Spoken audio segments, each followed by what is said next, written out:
It was the day before our final exam. The campus was unusually quiet, almost tense, as if the walls themselves were holding their breath. That morning, a new teacher walked into our classroom, Miss Monica. She was stunning, not just in her appearance, but in the calm, gentle way she spoke. Her voice had a strange pull to it, soft yet commanding. No one had seen her before, but she said she was filling in for Miss Maria, our regular teacher who hadn't shown up that day. Miss Monica was kind, helpful, and patient with our questions. She didn't rush us, even stayed behind after class to help a few struggling students. We all left that day feeling lucky, like we'd been given a second chance before the exam. But that evening, everything changed.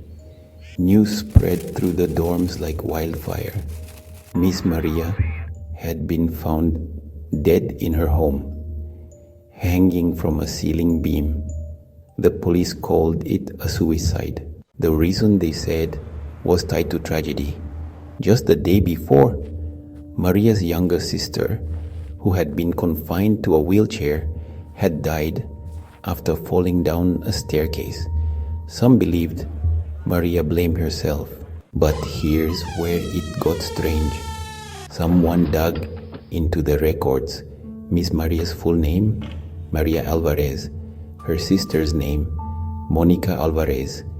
The same name as the substitute teacher. Yet, no one had seen Miss Monica again. After that one day, not the staff, not even security. There were no records of a guest teacher, no sign-in logs, nothing.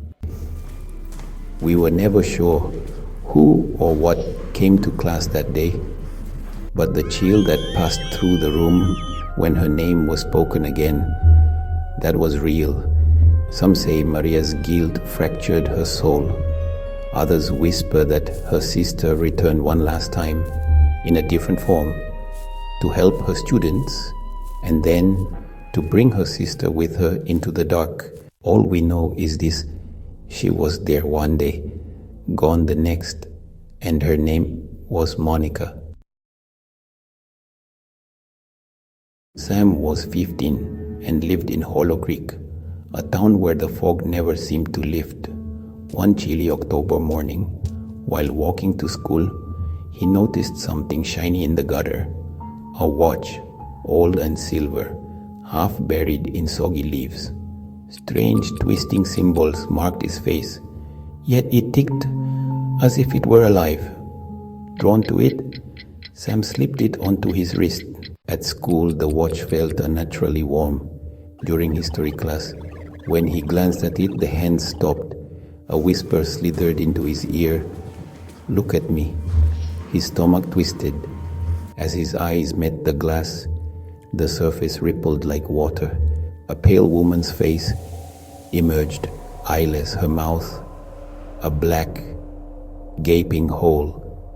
Sam gasped, dropping his pencil.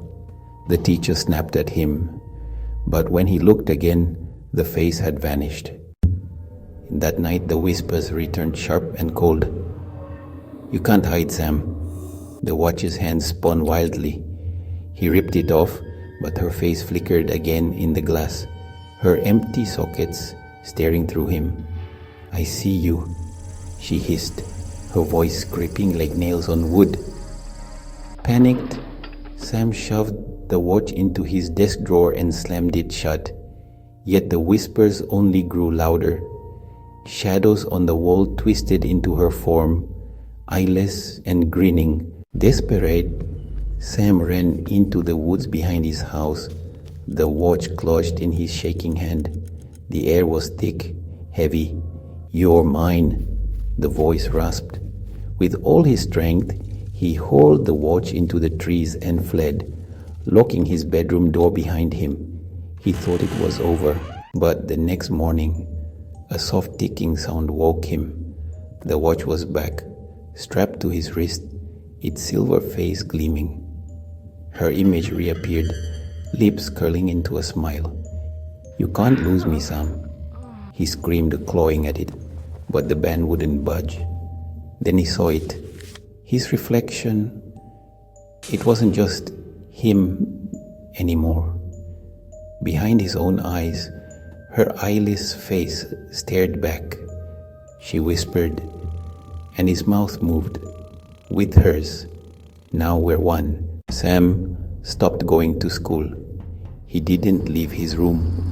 The ticking grew louder, and her voice filled his mind with stories. Dark, ghostly tales of souls she had taken. Each one ended the same: "You're already mine." And in the mirror, his eyes were starting to fade. In the forgotten town of Belridge, the ice cream man didn't come for business. He came to feed. Every summer evening, just as the sun dipped behind the crooked hills, a melody drifted through the air, a warped jingle, slow and wheezing, like it had clawed its way out of a rusted music box. Children would stop whatever they were doing. Their heads would tilt, their eyes would glaze, and they'd walk toward the sound. The truck was ancient, its paint cracked and peeling like dried skin. The windows were tinted too dark to see inside, and the menu on the side offered flavors no one remembered asking for: whispering walnut, frostbitten soul, hollow chocolate. Some claimed the truck didn't have wheels, only shadows that curled and slithered beneath it. The ice cream man himself was barely human. He wore the tattered remains of a vendor's uniform stretched unnaturally over a gaunt frame. His skin was ice pale, like freezer burn, and steam hissed from his collar. His eyes, two milky orbs that flickered like candlelight trapped behind frost. He didn't speak. He didn't need to. When he smiled, children's hands reached into their pockets as if pulled by invisible strings. But those who took his ice cream never stayed the same. Some went missing entirely, vanishing like scoops in the sun. Others returned colder, quiet, their laughter gone, their breath visible even in July. One girl, Julia, was found standing in the park at midnight, holding an untouched cone. Her lips were blue, her eyes locked open. The ice cream hadn't melted. It never melted. Then came the incident with Julia. Julia's sister, also named Julia, had vanished weeks before, last seen chasing the truck. Julia waited for the jingle one night, heart pounding, bat in hand. When the truck appeared, it rolled silently toward her, the jingle playing backward, like a record scratched by claws. The ice cream man stepped out. Only he didn't walk. He glided, as if puppeted by a wind no one else could feel. The ground around him frosted over. The street lights dimmed. Julia swung the bat, but it passed through the man's body like smoke. Julia dropped the bat. Her skin paled, her fingers numbed. Frost bloomed across her chest like spreading vines. The last thing she saw before collapsing was the truck's back doors opening, not into a freezer, but into a void of howling cold, with tiny voices calling out from inside. She woke up the next morning in her bed, warm and sweating. The truck was gone, but on her nightstand sat a cone of hollow chocolate, untouched, unmelted. From that day on, mirrors fogged when she walked past.